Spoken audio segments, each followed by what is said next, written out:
In this video, we're going to look at some specific applications of the sine rule. Now, the huge benefit of the sine and cosine rules is that they don't only apply to right angle triangles. So if we take any triangle that doesn't contain a right angle, then both the sine and the cosine rules can be used. The important thing for both of these is how we label the triangle. So if, for example, we call this angle capital A, then the opposing side will be lowercase a. We then have the angle capital B, and the opposing side lowercase b.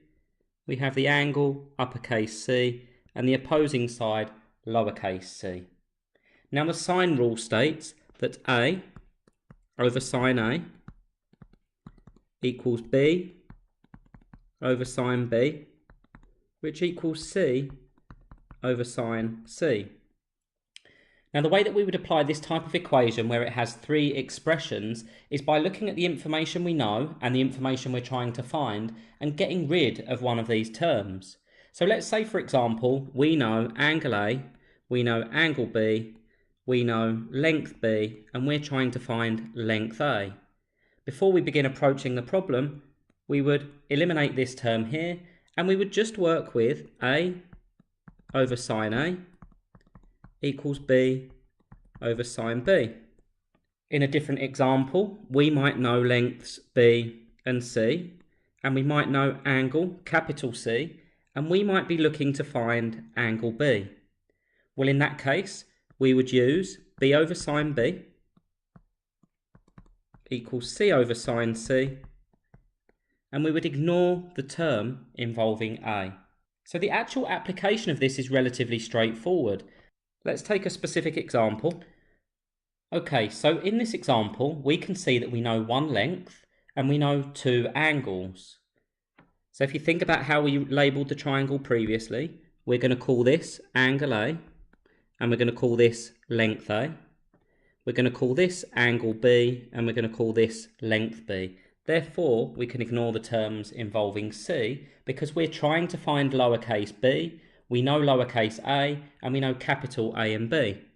Therefore, we have A over sine A equals B over sine B.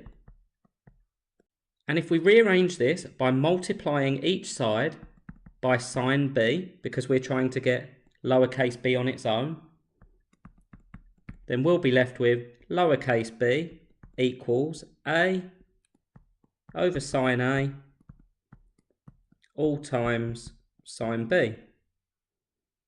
Next we can plug in our values, therefore B equals, open brackets, 0.75 over sine 52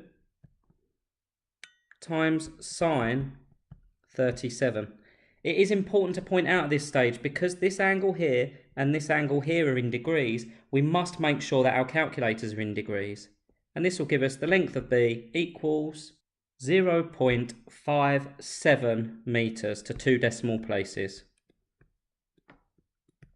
But if we use what we know about triangles, we could also find the unknown length C. And the way that we would do that is, first of all, we would identify the value of the unknown angle capital C.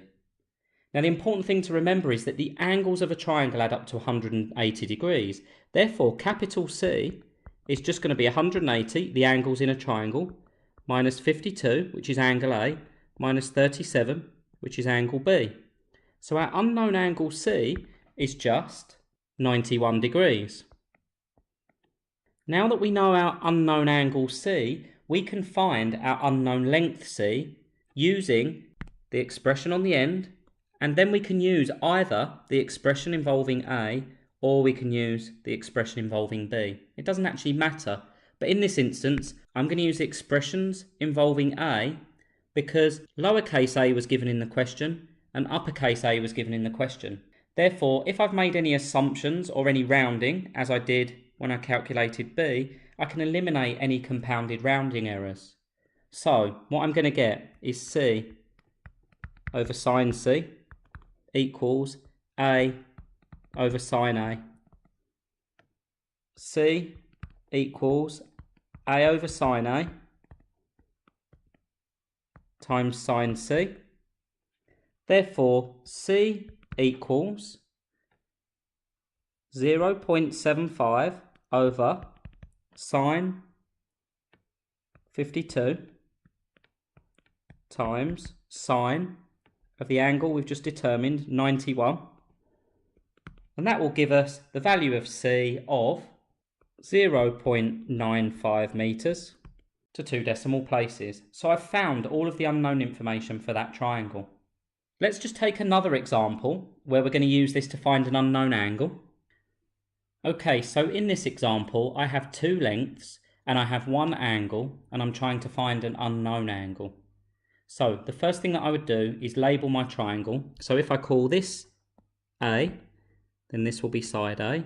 If I call this B, then this will be side B. And if I call this capital C, then this will be lowercase c. Now, as we inspect this, we can see that we know length C, and we're trying to find angle C. We know length B, and we know angle B. Okay, so I know length lowercase b, and I know angle B. And I know length lowercase c, and I'm trying to find angle uppercase C.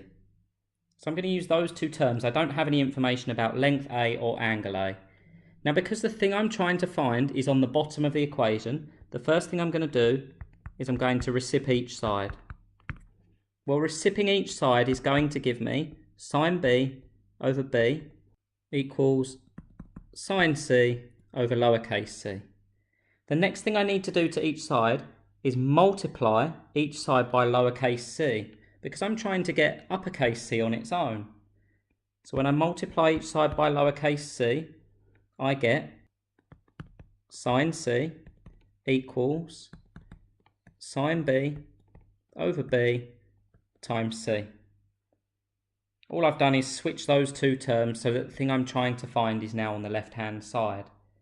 Now the last step that I would need to do to each side is take sine to the minus 1 of each side. And the reason I'm taking sine to the minus 1 of each side is because sine to the minus 1 is inverse of sine. And I'm still trying to get that C there on its own. Well, what I'll get when I do that to each side, if I take sine to the minus 1 of the left-hand side, I'll just be left with C. And if I take sine to the minus 1 of the right-hand side, I'll get sine to the minus 1 of sine B over B times C. But it's sine to the minus 1 of all of that. Okay, so if we plug in some values, C equals sine to the minus 1 of sine 29 degrees over 19, and C is 27. Now it's up to you how you break this down. You could do all of that in one step on your calculator, but what I'm going to do is just break it down, and I'm going to multiply out that bracket first of all. So I'm going to get sine to the minus 1.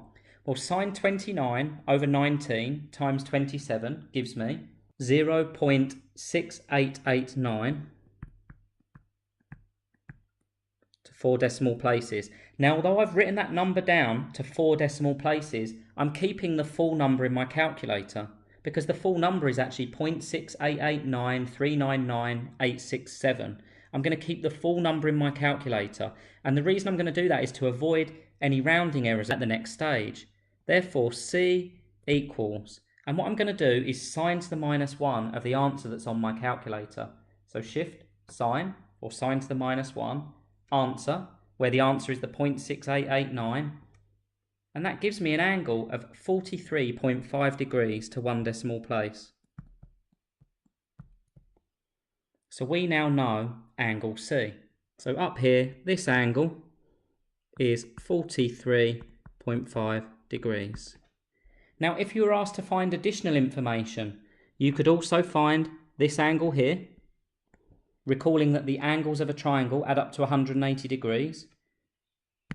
We know this angle here, we know this angle here, so we can find this angle here. Once we had all of the angles, or more specifically, once we had angle A, we could then use the sine rule to find length A.